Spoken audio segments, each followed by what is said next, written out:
Buenas noches a todos. Eh, Disculpen que me muevo un poco extraño, pero no estoy acostumbrado a usar diadema. No, no tengo mucho cabello que acomodarme para utilizarla, pero sí vieron de qué se trataba la ponencia, ¿verdad? La dimensión política del hombre se llama. ¿A qué nos referimos? ¿Sí se escucha atrás? ¿O ocupo hablar más fuerte? ¿Más fuerte? Ok. La- ¿A qué nos referimos con la dimensión política del hombre y qué tiene que ver con las personas que acuden a una parroquia, ¿no? Con aquellos que hacen sociedad o comunidad religiosa?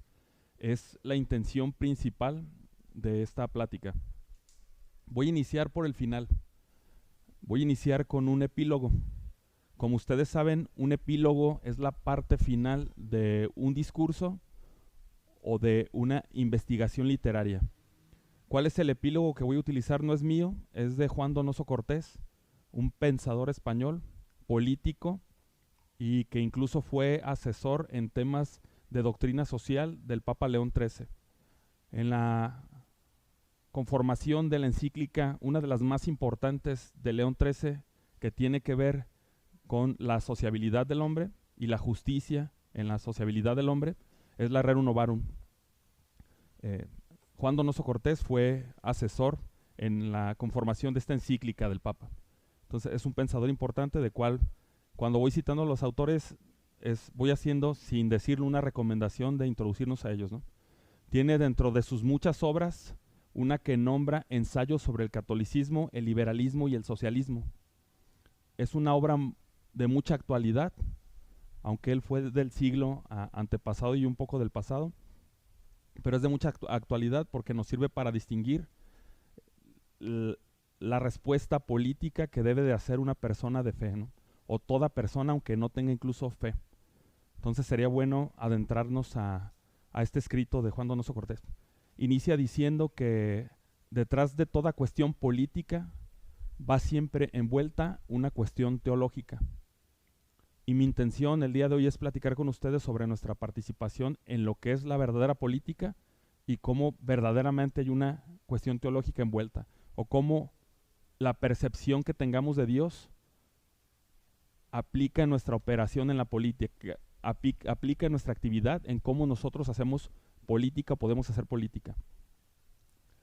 Para no hablar dogmáticamente, que no tengo nada en contra de los dogmas revelados, cuando son revelados porque Dios, que todo lo sabe, nos los da a nosotros, pero sí tengo muchas cosas en contra con los dogmas cuando parten de un acuerdo de voluntades, porque hay doctrinas políticas que parten de un acuerdo de voluntades o de una percepción humana desapegada de la revelación y lo afirma dogmáticamente, como lo hace Rousseau, lo vamos a ver más adelante.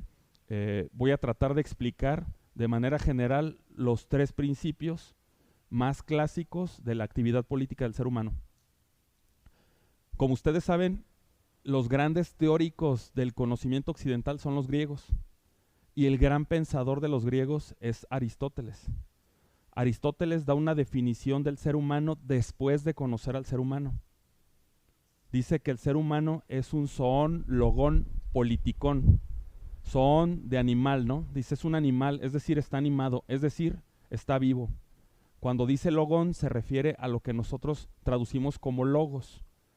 El logos es un término análogo, ¿no? ¿Qué quiere decir? Que incluye muchas cosas en él mismo. El logos es la verdad, pero también es la capacidad del hombre de comprender la verdad y también de transmitir la verdad. Entonces el logos hace todo esto, hace ese recorrido. Lo comprendemos, lo vemos en la realidad, lo comprendemos y lo expresamos. Una persona que expresa lo que ve en la realidad, comprende correctamente lo que ve en la realidad y lo expresa correctamente, habla con el logos, ¿no? Y con la lógica. Una persona describe al ente, ¿no? No quiero usar palabras tan técnicas de la filosofía, pero el ente es todo aquello que existe. Y si yo estoy observando, como dije anteriormente, el orden o el ciclo de la lluvia, ese es el ente de mi inteligencia en el que estoy pensando. Y lo voy a describir. Y una persona que habla lo que correctamente capta, expresa al ente. El que no expresa al ente, miente. De allí viene la palabra mentir. Es el error en la inteligencia o el error en la voluntad. Cuando el error está en la inteligencia, pues quiere decir que no hay maldad, solamente no hay comprensión adecuada de las cosas. Cuando el error está en la voluntad, se puede decir que la persona es envilecida. Es decir, como decía San Pablo, ¿no? Veo lo bueno y persigo lo malo. Comprendo la verdad, comprendo el logos, pero sin embargo me aparto de él y voy hacia el mal. A esto se refería Aristóteles. Son, logón, y nos falta la última, politicón. Politicón lo traducimos también no solamente como político, sino como social. Y esa era la postura principal de Aristóteles, ¿no?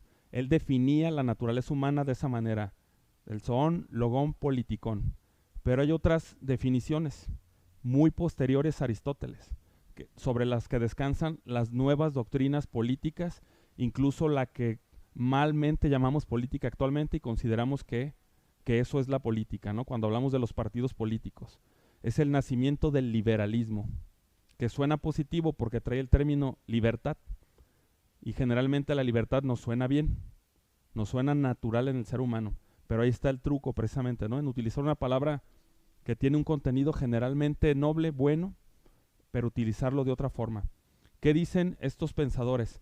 Aunque hay muchos contractualistas, les llaman a ellos, hay tres que son los principales, son los que amalgaman a todos los demás. El primero de ellos, el primer contractualista famoso, es Thomas Hobbes, un inglés. Escribe su obra El Leviatán, refiriéndose al Estado como el monstruo bíblico que va a destruir algún día el mundo, ¿no? El Estado que podría ser que destruya la naturaleza humana, según Thomas Hobbes. ¿Qué dice que es lo que llaman los teóricos políticos actualmente? El estado naturaleza del hombre, dice Thomas Hobbes. ¿Cuál es el estado naturaleza del hombre? Dice que el hombre es malo por naturaleza y como es malo, tiende a hacer, obviamente, el mal a los demás. Y como tiende a hacer el mal a los demás, y no es el único en el mundo, también los demás tienden a hacerle mal a él. Pero como hay unos más fuertes que él, prefiere ceder un poco en el mal para que el más fuerte que él no lo vuelva su víctima. Entonces pacta con los demás, acuerda con los demás para crear el Estado, según Thomas Hobbes, y que el Estado regule la conducta de aquellos más abusivos y más fuertes que él. Pero esto es lo básico, que dice que el hombre es malo por naturaleza y que el Estado nace para controlarlo. ¿A qué tipo de gobierno le da nacimiento Thomas Hobbes y justificación? Al tipo de gobierno que conocemos como totalitarismo. Como el hombre es violento, requiere una fuerza superior a él para que lo someta y lo domine totalmente, ¿no? De allí vienen los totalitarismos. ¿Quién le sigue en orden cronológico? Otro pensador también inglés, John Locke. John Locke es considerado como el padre del liberalismo político. ¿Qué nos dice John Locke? Al contrario de Thomas Hobbes. Dice, el hombre es bueno por naturaleza, pero requiere del Estado para regular su sociabilización. Nada más que el Estado, al contrario de Thomas Hobbes, dice John Locke, se tiene que reducir al mínimo y dejar, cuando se refiere al Estado se refiere al poder, ¿no? Que impera, valga la redundancia, sobre la sociedad. Se tiene que reducir al mínimo y dejar la mayor libertad a los seres humanos. ¿Qué sentido tiene que nos vayamos al pasado, al siglo XVIII, a principios del siglo XVIII con John Locke, para hablar de este principio? Pues que este principio se encuentra actualmente en nuestra Constitución política, artículo 16 constitucional. Dice, la autoridad tiene que hacer únicamente aquello que expresamente la ley le permite, ¿no?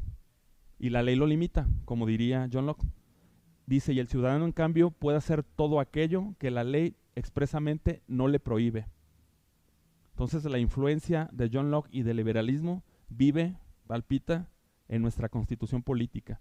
Eso es lo importante de irnos al pasado, ¿no? De saber de dónde viene y hacia dónde vamos, qué tipo de pensador fue el que formuló esta idea, cuál fue su motivación.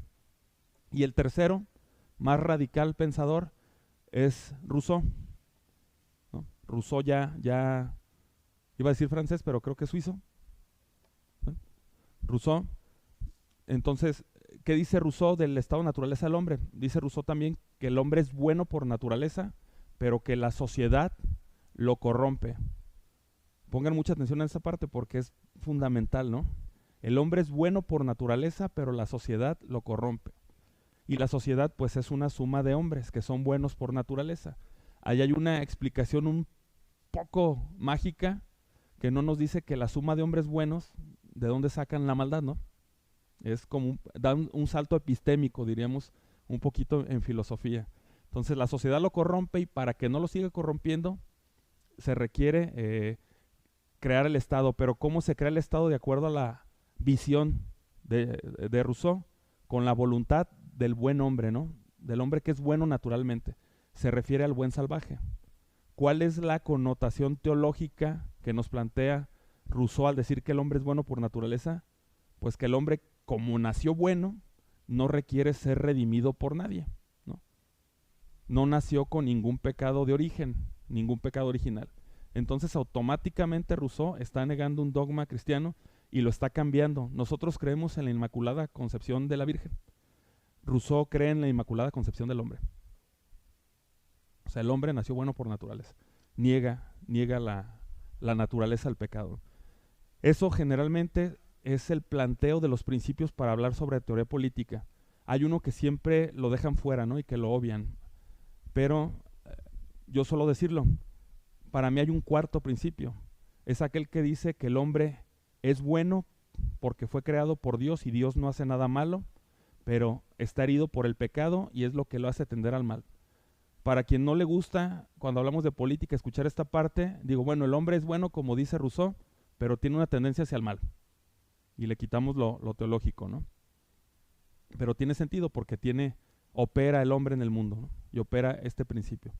Entonces, esas son las 3 o 4 vertientes sobre las que podemos partir para hablar de la política. Pero ahora vamos a ir a una definición también filosófica, aunque no vamos a hablar de filosofía. Las definiciones, todas las definiciones bien hechas son filosóficas. Platón, decía que la filosofía es el arte de las definiciones. Voy a citar a un autor que no es platónico y que no es nada religioso, o al menos no católico religioso, y un filósofo más moderno, el filósofo alemán conocido como el filósofo de los nazis, Martin Heidegger, ¿no? Martin Heidegger era físico antes de ser filósofo. Porque hay quien dice que los filósofos no entienden de ciencia y por eso hacen filosofía. Entonces Martin Heidegger era físico y la física como que le aburrió, ¿no? No le llenaba. Y dijo, no, mejor me voy a ir a la filosofía porque la ciencia no piensa. ¿Y a qué se refería con que la ciencia no piensa? Pues que la ciencia para definirse a sí misma, la física, la química, la biología, para definirse a sí misma, acude a la filosofía, ¿no? Acude con mamá a que le diga quién es. Entonces toda definición tiene que ser filosófica. Hay 2 tipos generales, aunque hay muchos, pero los más importantes de definiciones es la definición nominal de una cosa y la definición real. Generalmente cuando nos preguntan a nosotros, ¿tú quién eres? Decimos nuestro nombre. Esa sería nuestra definición nominal. Pero si yo me llamo Juan y aquí hay 10 Juanes y yo digo que yo soy Juan, pues yo y el otro Juan seríamos lo mismo si nos quedáramos en el puro nombre, ¿no? Entonces tenemos que acudir a lo que se llama definición real para ver la diferencia entre este Juan y el otro Juan. ¿Cuál es mi definición real? Pues toda mi historia.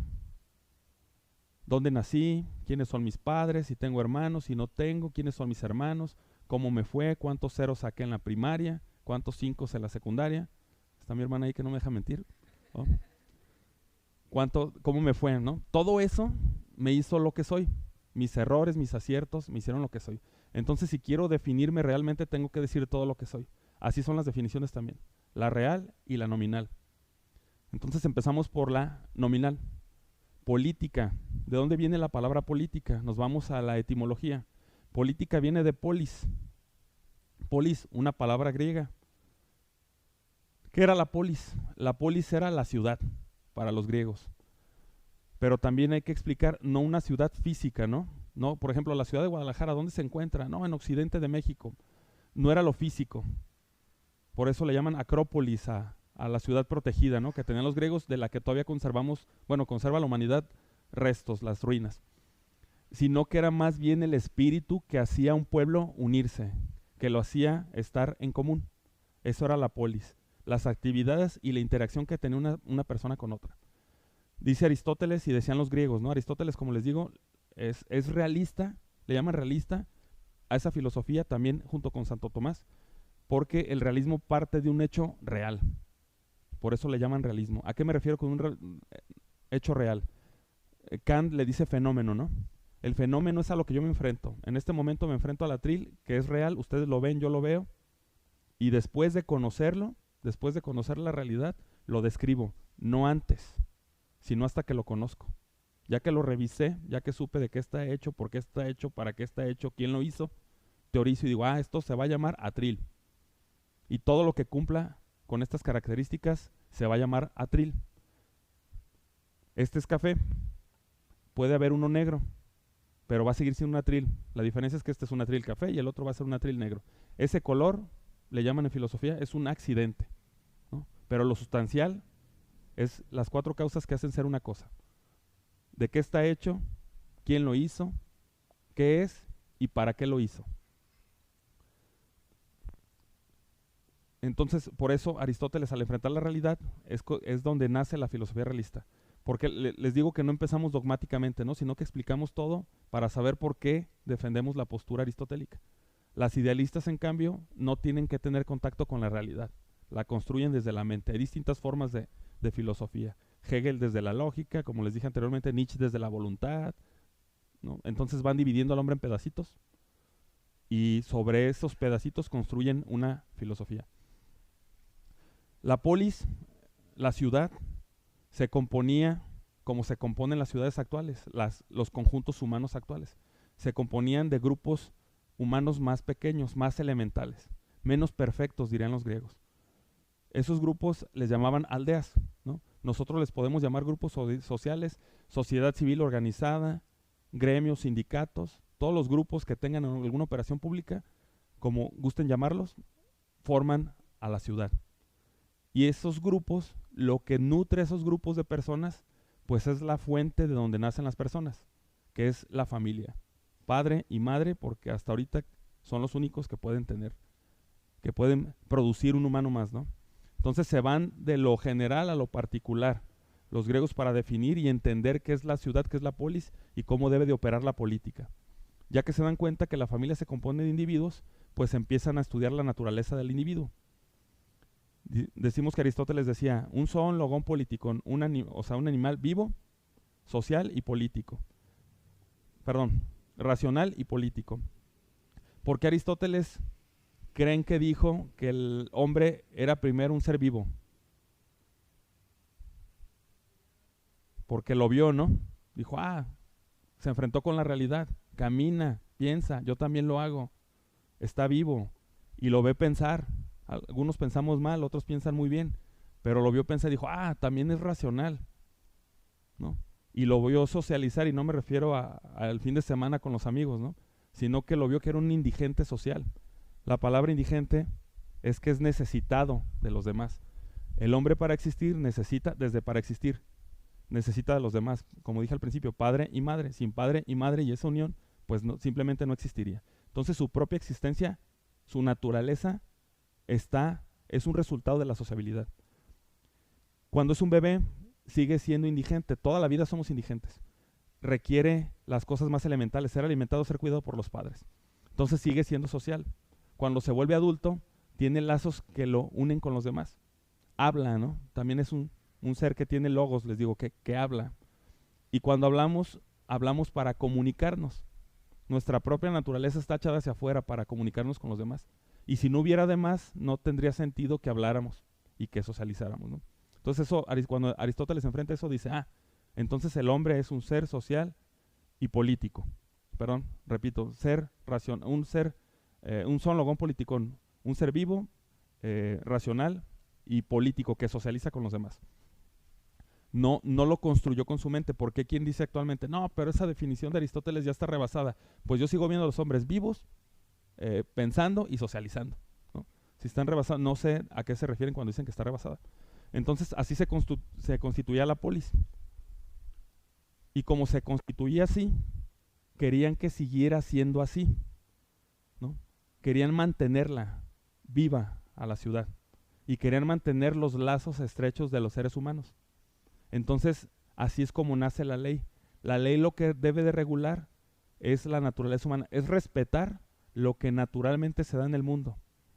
Y los gobiernos atenienses respetaban entre los griegos, entre los ciudadanos griegos, lo que naturalmente tenían, protegía lo que naturalmente tenían. Por eso sabían los griegos lo que era una ley justa y distinguían de una injusta. ¿Cuál era la ley justa para los griegos? Aquella que protegía la naturaleza humana, su racionalidad, su vida, su racionalidad y su sociabilidad. Era la ley perfecta. Todo lo demás, si un sistema económico capitalista, si un sistema económico socialista, era posterior. Primero proteger lo que naturalmente se da en el ser humano con su sociabilidad. Era lo básico, ¿no? Vienen haciéndose más complejas los grupos sociales. ¿Por qué le llamaban los griegos a la ciudad la sociedad perfecta? Porque se supone que padre y madre atendían ciertas necesidades del ser humano, pero no eran suficientes. Se organizaban las familias para formar las aldeas, ahora vamos de abajo hacia arriba, porque algunos cazaban mientras otros cosechaban o cultivaban o construían casas o construían textiles, ¿no? Armaban textiles para los demás miembros de ese grupo social. Pero no era suficiente, porque llegaron otras aldeas e invadían a esta aldea y requerían una guardia que los protegiera. A esa guardia es lo que conocemos hoy como ejército, ¿no? Es lo incipiente del ejército. Empiezan a nacer las instituciones. Y cuando nacen las instituciones también nacen de la mano de la ley. Entonces se supone que cuando ya hay ciudadanos, aldeas, y hay ley, instituciones, hay una polis. Y por eso, como se supone que satisface todas las necesidades del grupo social, la consideraban como la sociedad perfecta. Entonces la política era en estricto sentido hacerle bien a la sociedad, mantener la sociedad unida y en óptimas condiciones. ¿Qué pasa posteriormente? Pues la Edad Media respetó esta figura de la política, ¿no? Nada más que tuvo un extra. Recuerden que los griegos, al menos Aristóteles, que vivió 380 años más o menos antes de nuestro Señor Jesucristo, pues no conoció la revelación, pero sin embargo intuyó a Dios, el motor que todo lo mueve y no es movido por nada, o el acto puro que le llamaría Santo Tomás. Después de la revelación, dice el hombre, o sea, no solo nos dimos cuenta que la naturaleza humana es racional y social, sino que también tiene que tenderse hacia la elevación. Y toda la Edad Media vivió entendiendo esta parte. Lo que les dijo Aristóteles en la Edad Media lo nombraban la voz de la naturaleza, ¿no? Santo Tomás de Aquino se limita a decir el filósofo. En la Suma Teológica, si ustedes la leen, siempre que se refiere al filósofo, se refiere a Aristóteles. ¿Por qué? Porque era el que consideraba el único filósofo. Este sí es el filósofo, ¿no? Entonces se refiere al filósofo, pero los demás decían, la voz de la naturaleza es Aristóteles, porque hablaba por la naturaleza. Pero a la naturaleza le hacía falta perfeccionarse por la gracia. Cuando le es revelado el dogma, pues se perfecciona por la gracia. Recuerden de catecismo, ¿no? La gracia no modifica la naturaleza, sino que la eleva, supone a la naturaleza, ¿no? Y la gracia se le da al ser que tiene racionalidad. Entonces la gracia, aunque es recibida, es gratuita, es dada por Dios, requiere a un humano pensante. Un humano pensante, y entre más pensante, más correctamente pensante, más puede recibir la gracia. ¿Por qué más correctamente pensante en estricto sentido? Porque es más ordenado en sus pensamientos y en su voluntad. Debería de serlo, ¿no? Se le dio más se le pedirá. Entonces lo que se les pedía a los seres humanos del pasado es que ordenaran su inteligencia, no que se convirtieran en Aristóteles, pero ordenar su inteligencia, decir yo soy hombre y me porto como un hombre, yo soy mujer y me porto como una mujer. Era lo elemental, ¿no? Entonces así es como opera la gracia. Pero viene un rompimiento con esta forma de pensamiento, a lo que le han llamado liberalismo. Ya les dije, Thomas Hobbes, John Locke principalmente, que son los causantes ideológicos de la Revolución Francesa. Cuando viene la Revolución Francesa, basando en estos pensadores y en los enciclopedistas, pues tratan de modificar la naturaleza humana y siguen mucho a Rousseau. Desde el poder o desde la ley siguen a Locke, pero desde cómo funciona la sociedad siguen mucho a Rousseau. Hacen el sistema republicano y posteriormente que viene a ser el sistema democrático, el que se supone que tenemos hoy en día. Pero ¿en qué radica, como les dije al principio, este sistema democrático? Pues en la voluntad de las partes. Por eso les llaman contractualistas, porque los contratos es un acuerdo de voluntades. Entonces ellos parten de que la Constitución y la ley y el Estado es diseñado con un acuerdo de voluntades. Todos acudimos libremente a firmar o a acordar voluntariamente para que nos rija una ley y nos rija un gobierno y de la forma en que nos rija. Eso dicen los contractualistas, ¿no? Por eso les digo que creo en los dogmas, pero no en los falsos dogmas, ¿no? Y esa es la propuesta que se hace desde la Revolución Francesa. Crean la Declaración de los Derechos Humanos como contrato social. Y posteriormente vienen las demás revoluciones, las que ustedes conocen. La Revolución Rusa crea el sistema, crea la URSS. La Revolución Mexicana, nos brincamos hasta México, crea la Constitución de 1917. Antes los juaristas crearon la del 57 como acuerdo de voluntades. ¿Quiénes acordaron o quiénes manifestaron su voluntad? Pues solamente con Juárez, los amigos de Juárez. En la Revolución Mexicana, Carranza y los amigos de Álvaro Obregón se pusieron de acuerdo, ¿no? Entre ellos. Ellos son entonces la sociedad, porque acudieron voluntariamente a pactar. Iba a acudir también Villa aquí en México y Zapata, pero les mandaron a dar un baño de balas, ¿no? Carranza los manda a matar, entonces no pudieron manifestar su voluntad. Así es como nace nuestra Constitución. Es un pacto social, ¿no? Esta es la visión que se tiene del liberalismo.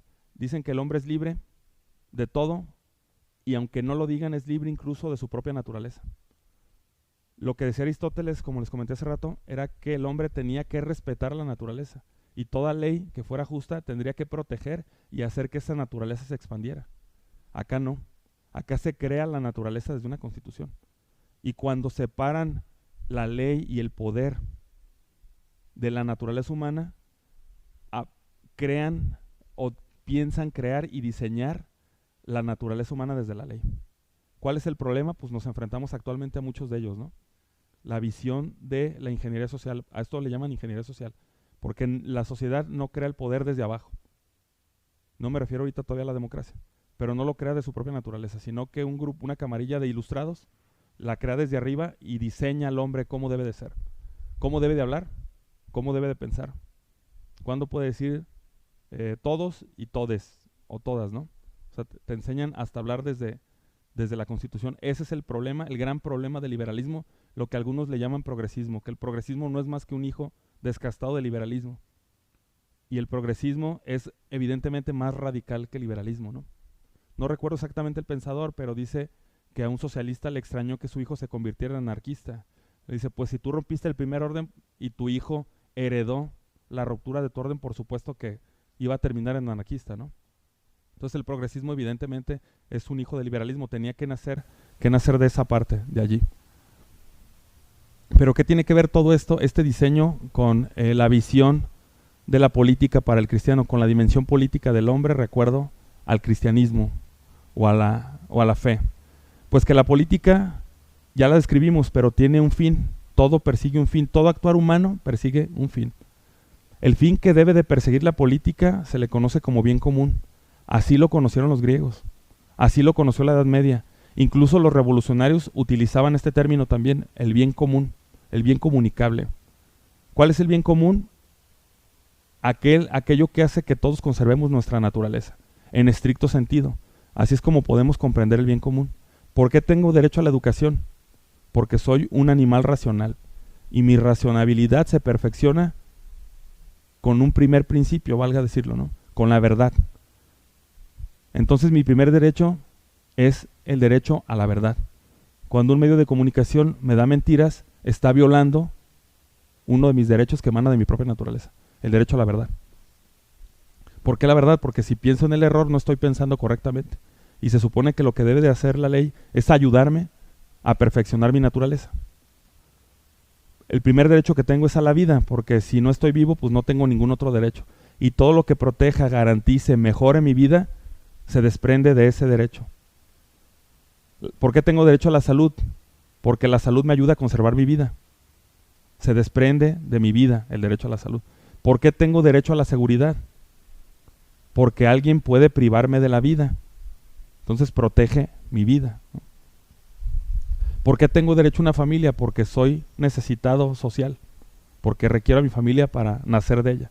Entonces, como a los estados y a la política antes le preocupaba la permanencia, la estabilidad, la institucionalización, por eso creó la institución de la familia, por eso protegió la institución de la familia. No es un derecho conservador, ¿no? O no es melancólico de que nos guste pensar en el pasado. Es de la propia naturaleza humana, así nacen los humanos. Sé que ustedes lo saben, hay gente que no, pero así nacen los humanos, así nace la sociedad. Entonces, como quieren cuidar a la sociedad, protegen a la familia. Y todos los derechos que se deriven de mi sociabilidad deben de ser reconocidos. ¿Por qué tengo derecho al sindicato? Dice León XIII en la Rerum Novarum.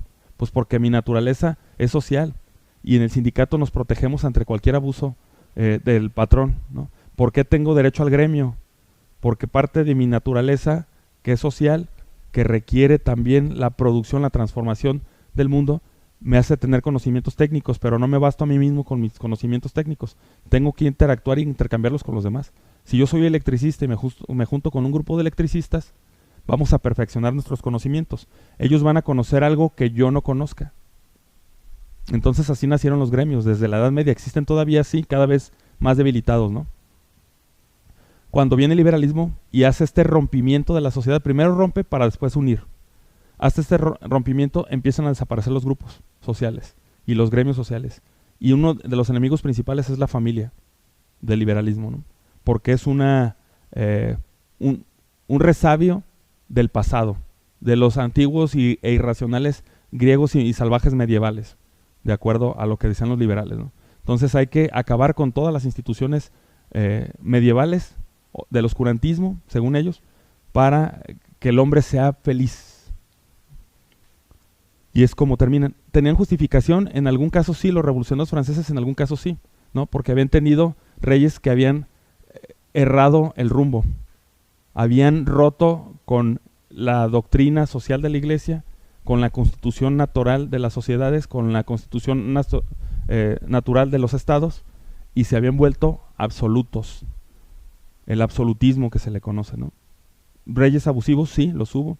¿Qué decía Luis XIV? El Estado soy yo, ¿no? Era su lema, el Estado soy yo. Entonces él era el poder y de él emanaba el poder. Ya tenía una visión un tanto racionalista. Contra esta forma de gobierno es contra la que se rebelan la Revolución Francesa.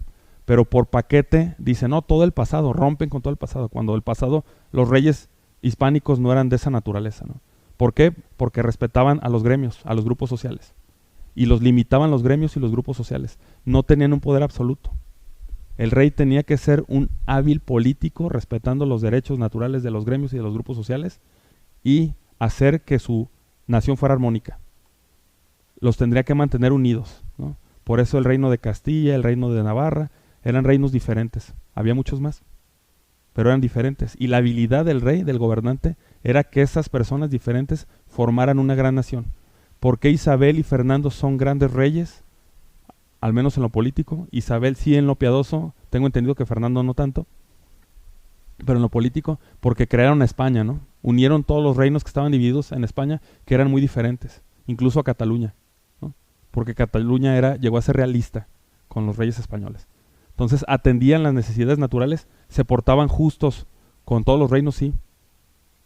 Por eso mantenían la popularidad, por eso podían unir a los pueblos. Entonces la Revolución Francesa, les digo, se rebela contra el absolutismo, no contra la monarquía tradicional, pero aprovecha para de un plumazo borrar todo el pasado y crear la nueva sociedad e imponer la nueva ley.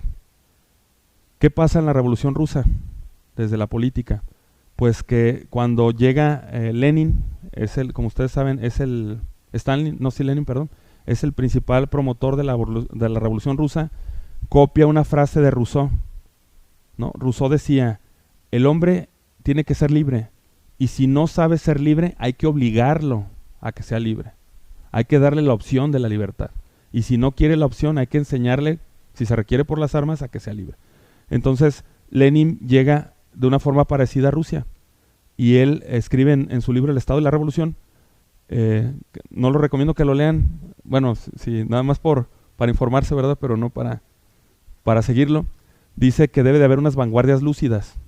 ¿Cuáles son las vanguardias lúcidas? Pues el sector intelectual. La gente no piensa, dice Lenin, si decirlo de otra forma. Hay que enseñarlo también a pensar. Es más, no hay que enseñarlo a pensar, solamente hay que dirigirlo, básicamente. Y después hay uno que disiente con ellos, que se llama Antonio Gramsci. ¿Alguien lo ha escuchado? ¿Alguien que no sea Javier? Sí. Sí. Antonio Gramsci es el creador del eurocomunismo, ¿no? Ahora le dicen revolución cultural también. Y hay quienes le dicen, no, que ¿cómo? La batalla cultural. Pero bueno, ese término no es de mi agrado. Entonces, ¿qué dice Gramsci? Gramsci, copiando a Lenin, copiando a Rousseau, dice que tiene que tomarse el poder desde la cultura.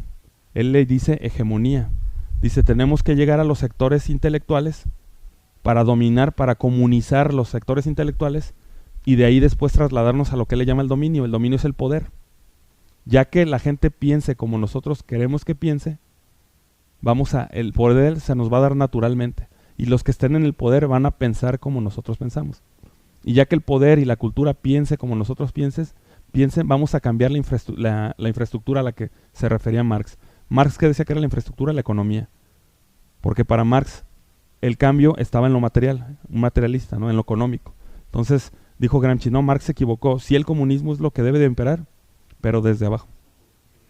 Marxismo cultural le llaman. Sí, Antonio Gramsci, que es básicamente el traductor, le dicen el creador del eurocomunismo porque Marx no dejaba de tener un pensamiento más oriental y Gramsci fue más agudo, ¿no? Si ustedes leen los libros de los cuadernos de los escritos de la cárcel de Gramsci, que los escribió estando prisionero, por eso se llaman los cuadernos de la cárcel, se reúnen alrededor de unos 6 tomos de más de 200 páginas cada uno de ellos, o sea, escribió bastante, y es su idea, ¿no? de la cultura, de cómo llegar al poder y a la visión que las personas tengan del mundo, de la vida, desde la cultura.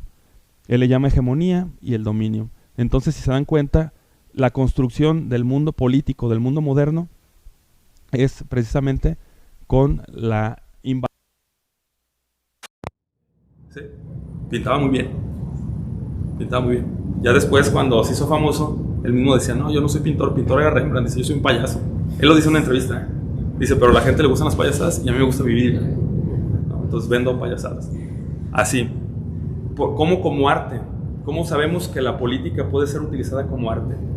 ¿Cómo nos damos cuenta quién fue artista de la política? Pues el arte no es una expresión, es una obra estética que perfecciona a las cosas o que expresa lo mejor de una cosa. Los grandes artistas de la política han creado obras y una obra tiene una característica que trasciende a quien la hace. Hacemos acciones y la acción siempre está en el sujeto que la realiza. Si yo corro, nunca trasciende de mí, estará en mí esa acción. Si yo como, estará en mí esa acción. Pero cuando creo algo que sale de mí, estoy haciendo una obra, queda allí. Yo muero y la obra ahí sigue, ¿no? Se mantiene en pie. ¿Por qué a los romanos se les conocía como Roma la gran legisladora del mundo?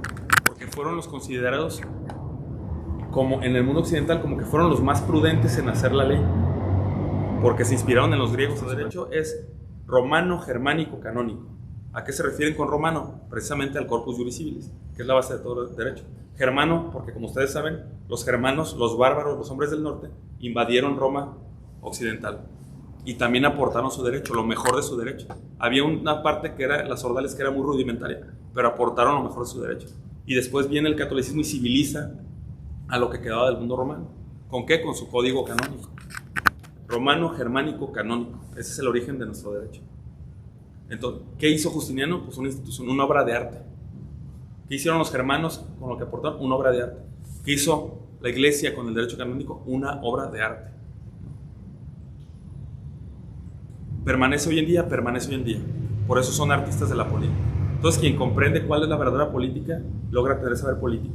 Quien logra tener saber político y tiene un talento, logra ser un artista de la política y crea obras. Esa es la política como saber y como arte. Pero ahora vamos a brincarnos hasta los papas, hasta León XIII, ¿no? León XIII, ¿qué dice? ¿Qué nos dice a los cristianos respecto a la política, a los católicos? Tristemente hoy tengo que aclarar cristiano católico, ¿verdad? Antes de los cismas no tendríamos que decir eso. ¿Qué nos dice? Pues dice que hay un principio o un mandamiento político que nos dijo nuestro Señor Jesucristo.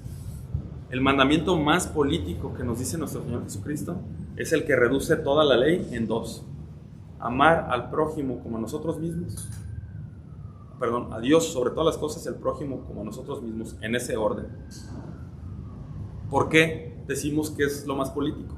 Porque, como les dije, la política es una ciencia moral que va más allá de mí, no tiene que ver conmigo. La ciencia moral que tiene que ver conmigo, si yo me porto bien o no dentro de mí, le llamamos ética. Pero la ciencia práctica, moral, que tiene que ver respecto a mi relación con los demás, se le llama política. Es una ciencia moral la política. Es mi relación, mi ética elevada hacia los demás. Por eso Aristóteles escribió su libro Ética, que si ustedes lo leen dicen, bueno, ¿a qué hora vas a hablar de ética, Aristóteles? Nada más en el primer libro dices, todo lo demás es política. Porque es la base, la política supone a la ética. Entonces la ética, la política, tiene que ver con mi relación hacia los demás, con los demás, por la dignidad de los demás. Entonces los demás tienen dignidad, así como yo, porque fuimos creados por Dios, que es nuestro Padre, y eso nos hace hermanos. Y como amo a Dios sobre todas las cosas, voy a amar a mi prójimo como a mí mismo. Voy a operar, voy a sacrificar algunas cosas y voy a ayudar al prójimo. De esto se trata la política. Eso es realmente la política. Los mandamientos más políticos que toman al hombre en su verdadera naturaleza se les llaman obras de misericordia. Enseñar al que no sabe, ayudar al necesitado, visitar al enfermo, ayudar al enfermo, visitar al preso. ¿Quieren hacer política? Hagamos obras de misericordia. Pero no solamente tenemos que hacer obras de misericordia, tenemos que institucionalizarlas, tenemos que ser artistas de la verdadera política para que permanezca. ¿Qué tenemos que volver a hacer? Volver a formar grupos sociales, volver a formarlos, a fortalecerlos, ¿no? Aquí hay un grupo social, lo están institucionalizando muy bien, tenemos que continuar haciéndolo. Y cuando hay alguna ley o algo que atente contra la naturaleza de los grupos sociales, se encuentran acreditados para oponerse, ¿no? Y no invito a la rebelión, aunque Santo Tomás decía que la rebelión era pecado, decía que también el príncipe puede ser rebelde. Dice, el pueblo se rebela cuando no obedece a la autoridad, porque la autoridad viene desde lo alto. Pero la autoridad, el hecho de que venga desde lo alto no le permite hacer todo lo que quiere. Dice Santo Tomás, la autoridad tiene que proteger lo que les estoy diciendo, la naturaleza humana y la naturaleza social. Y cuando la protege y la cuida, opera legalmente, justificadamente. Cuando no opera así, está siendo subversiva y por tanto puede ser retirada. No se considera subversión del pueblo cuando desobedece a una autoridad que está atentando contra la naturaleza social y la naturaleza humana. ¿La Constitución actualmente permite que los grupos sociales tengan influencia? Sí. No lo dice, se les escapó, pero sí lo dice. O sea, no expresamente, pero sí lo contempla. ¿De qué forma lo contempla? Cuando hay una reforma o una acción de algún gobierno que atenta contra un grupo social, ese grupo social tiene legitimidad jurídica para presentar un amparo.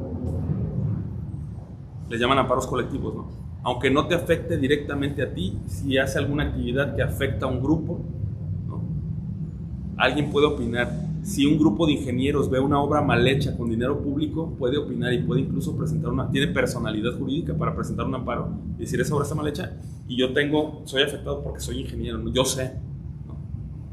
Entonces, ¿qué tenemos que hacer los grupos sociales? Pues no volver al medievo, no, les digo, no que nos pongamos armadura y salgamos.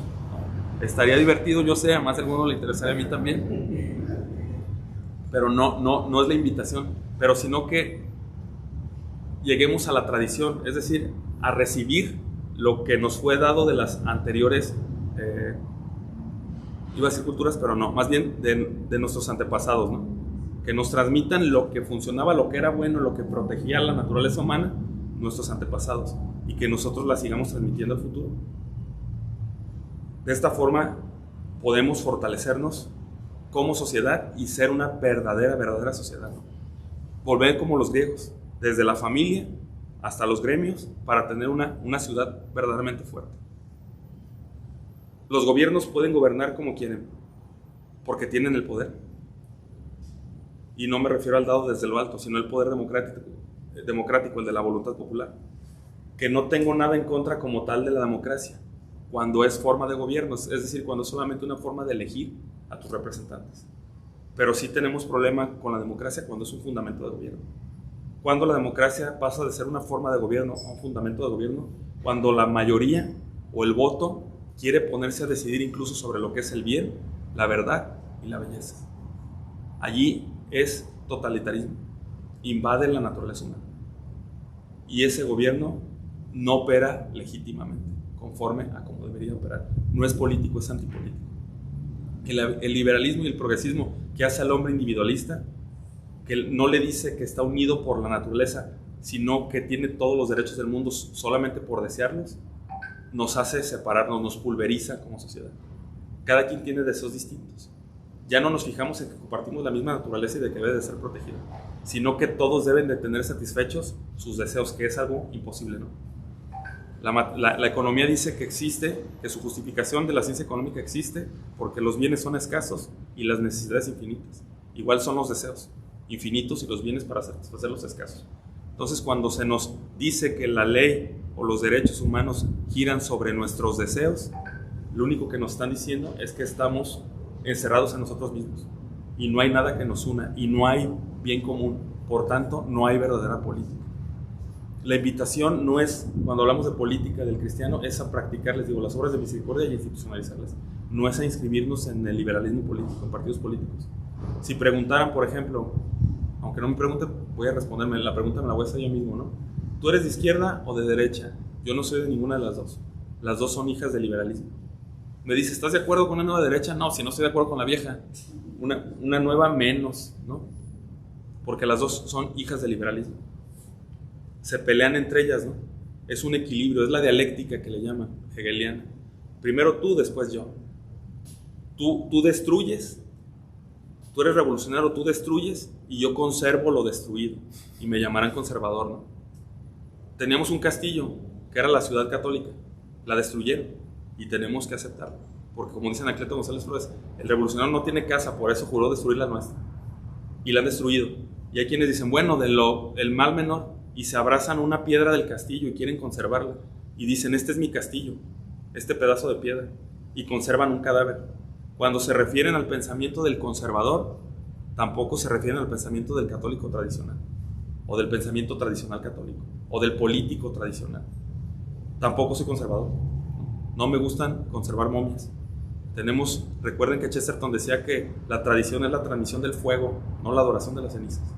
Entonces hay que transmitir el fuego mediante las obras de misericordia. Eso por hoy es todo. Espero no haberlos aburrido mucho, ¿no?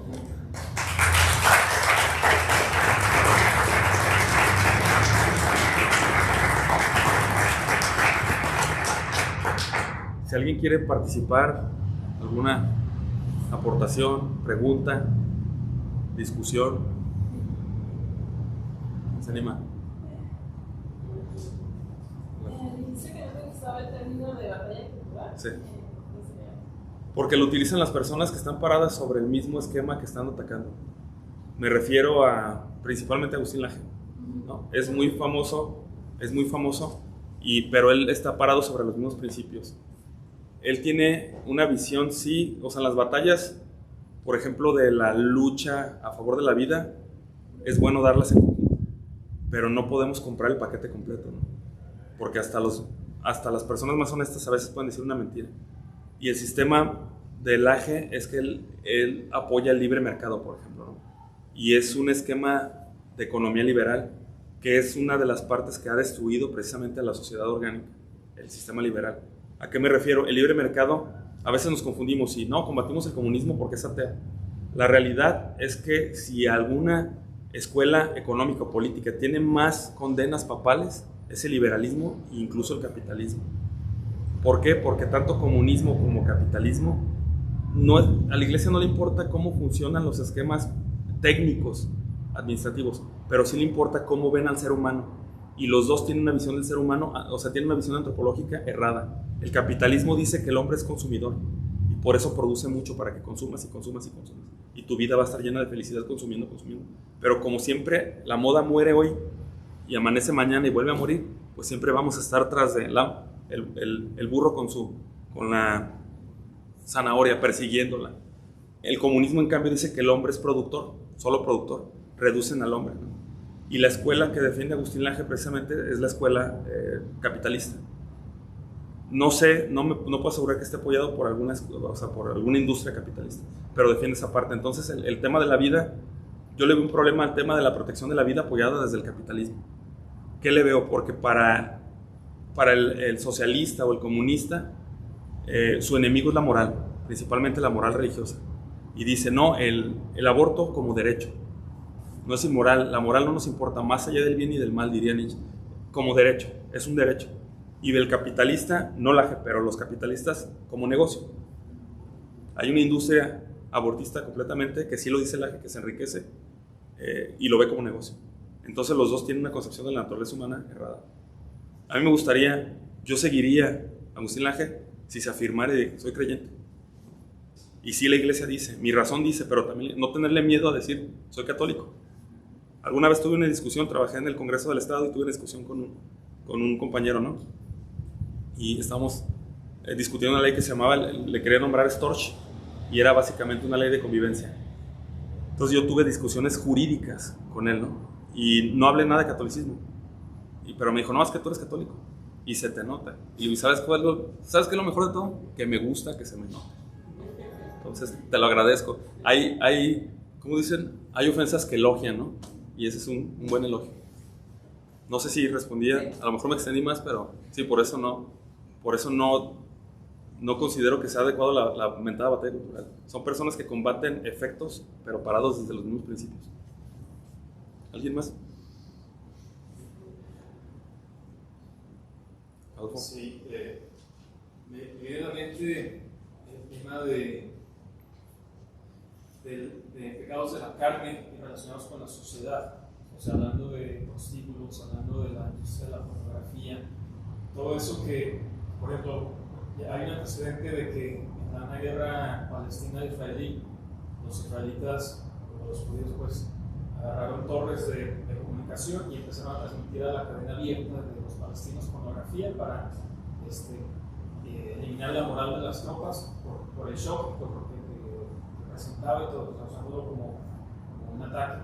Pero también me recuerdo, no sé bien la fuente directa, pero que se comenta de que tanto San Agustín o Santo Tomás hablaban de tolerar la prostitución, por ejemplo, porque quizá había algo que se ganaba, o si no se combatía al 100% eso, no se me cree en ese marco pues, de sociedad. Sí, como optar por el mal menor, ¿no? Ajá, entonces en ese aspecto, ¿cómo lo ves tú, estos temas?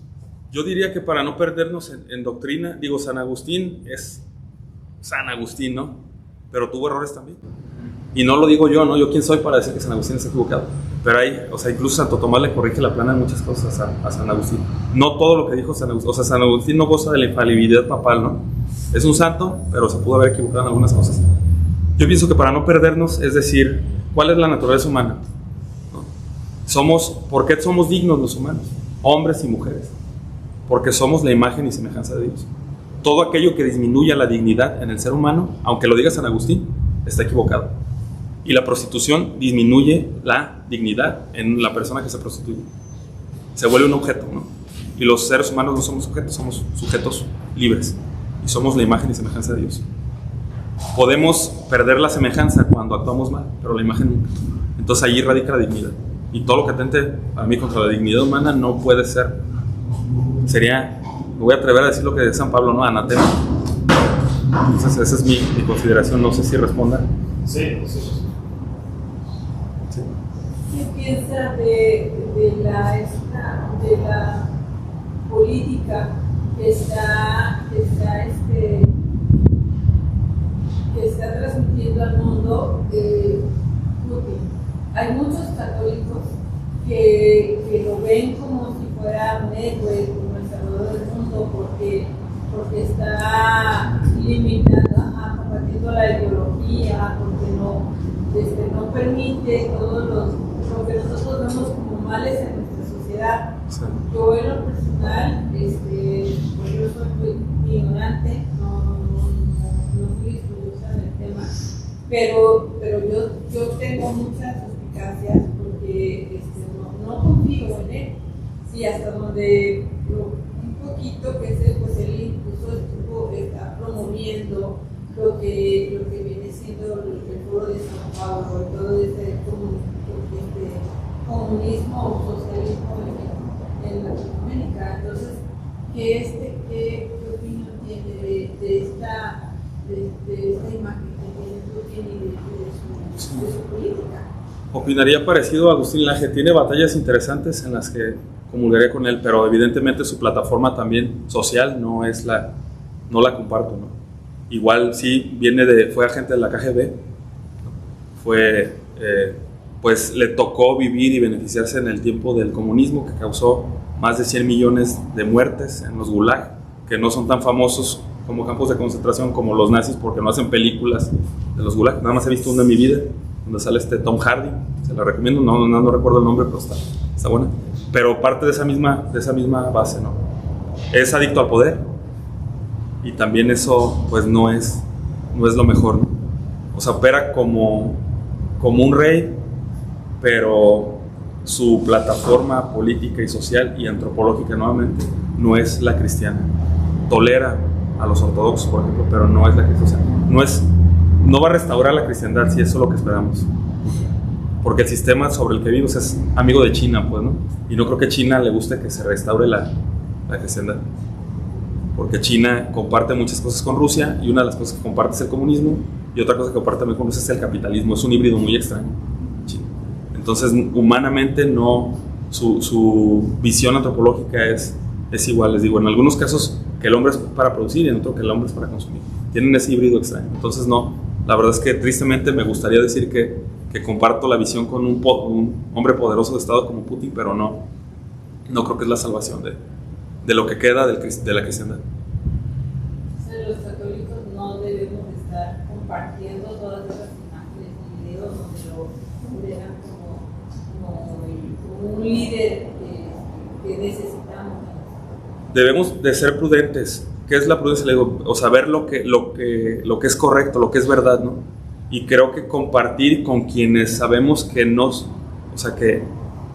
agarran el paquete completo es bueno hacerlo, ¿no? Porque también no podemos optar por la valga la redundancia, la opción benedictina, ¿no? No podemos alejarnos un monte y encerrarnos del mundo, porque pues, somos la sal de la tierra. No podemos dejar de estar salados, ¿no? Pero lo que sea compartible, con que sea compartible, lo que sea verdad, yo creo que sí son batallas que tenemos que aprovechar en conjunto. No desdeñarlos, ¿no? Porque también no podemos decir, no, es hijo del diablo Putin, ¿no? Porque hasta Judas pudo haberse arrepentido, no lo hizo, pero la gracia opera, ¿no? Entonces no podemos decir que toda la persona es mala, pero sí su sistema completo yo no lo compartiría. Miguel. En relación un poquito al último comentario sobre ser sal de la tierra, en el entendido de que nuestro sistema político del país es producto del liberalismo democrático, ¿qué tan prudente es que participemos en elecciones,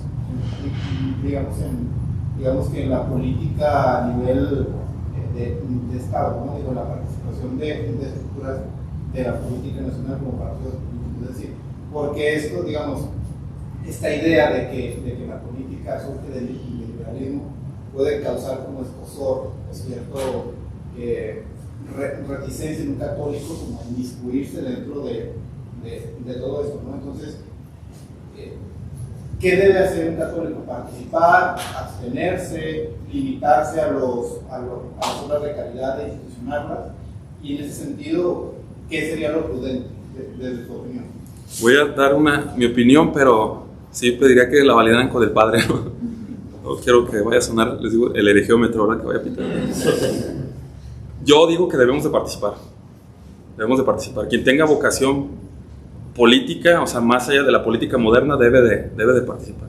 Son espacios que sí te dan para luchar y debes de hacerlo. Pero sí debes de estar formado, porque el sistema te pierde. Algunos que veo por aquí han participado, sabemos de lo que hablamos, ¿no? Y el sistema es atractivo y te puede absorber. Entonces, si vas con tus convicciones y con tu corazón bien formado, pues estaría bien. No dejar, es un espacio que está ahí libre y que podría utilizar una persona que va a hacer mucho daño a la sociedad. Si puedes tú contrarrestar desde ese punto, estaría excelente que lo hicieras. En la cuestión de los partidos, ¿no? En la cuestión de la elección, pues debemos también de participar, no con la intención del mal menor. O sea, tenemos que saber que ningún político de los que tenemos actualmente va a salvar a México. Eso es definitivo, porque siempre el que se va era el malo y llegó el bueno, y cuando llega el bueno se vuelve malo, y así, ¿no? Les digo, es la dialéctica. ¿Qué dice la dialéctica de Hegel? Tesis, antítesis y síntesis. Esa síntesis se vuelve a volver tesis y tiene su antítesis, y así, hasta el espíritu absoluto, dice Hegel, ¿no? Así está diseñada nuestra política. Entonces sí participar, no con la esperanza. O sea, la esperanza solamente está en Cristo, ¿no? Y en el Apocalipsis, solamente, en la parucía, en la segunda venida de Cristo. Pero sí tenemos mientras que luchar en la batalla, porque pues, el mundo es milicia. Entonces sí invitaría a que votaran, no con su corazón en el mal menor, sabiendo que no es suficiente, pero operando desde la sociabilidad, desde las obras de misericordia, institucionalizándolas y participar también en las cuestiones públicas. No dejar ningún frente por ocupar. Esa sería mi recomendación. Pero le digo, valídenla con el Padre, por favor. Yo también lo voy a hacer. ¿Algo más? ¿Alguien más? ¿Algún comentario, una pregunta? Adelante. Mi pregunta es, tomando como ejemplo la política del presidente de El Salvador, ¿bajo qué circunstancias el fin justifica los medios? Nunca. El fin nunca justifica. Esa es una frase que le adjudican a Maquiavelo, y Maquiavelo es un hombre que le hizo mucho daño a la política. La transformó en mera producción. Yo les decía, la política, voy a ser un poco teórico, la política es una ciencia moral, ¿no? Cuando separas a la política de la moral, matas a la política y creas un espectro, un espantapájaros. O sea, es un producto, una fachada de política. Y Maquiavelo, al quitarle la moral a la política, dijo que el príncipe, escribiéndole a Lorenzo de Medici, tiene que llegar al poder y conservarlo como dé lugar. Entonces esa frase de que el fin justifica los medios no debe de, aunque no la escribió Maquiavelo, no debe de operar entre nosotros. Nunca los justifica. Y yo también tengo mis dudas respecto a Nayib Bukele. No creo que hiciera lo que hace si no tuviera un apoyo internacional de algún sector, de alguna parte. Digo, es bueno para su país, claro, porque la delincuencia estaba a más no poder, ¿no? Y la limpió. Pero un país tan pequeño, siendo tan radical, con una ONU enfrente de él persiguiéndolo sobre los derechos humanos, resistir no se debe a la valentía de un hombre en la presidencia. Debe de haber algo más que le está ayudando a estar allí. Y generalmente quien ayuda desde la sombra no tiene buenas intenciones. Si no, no se escondería, ¿no? Yo no confío mucho. Digo, en el resultado, comparto el resultado. Debo decirlo. No invito a que todos lo compartan, pero comparto el resultado. Es un amigo que los derechos humanos deben de ser para aquellos que conservan su humanidad, ¿no? Y muchos de la Mara, pues no la han conservado. Han sido muy crueles con muchas personas. Pero sí, como verlo también como un adalid de la bondad, no lo creo. ¿Alguien más? ¿Ya me puedo quitar esta dama? Bueno, que tengan buena noche. Muchas gracias. Gracias.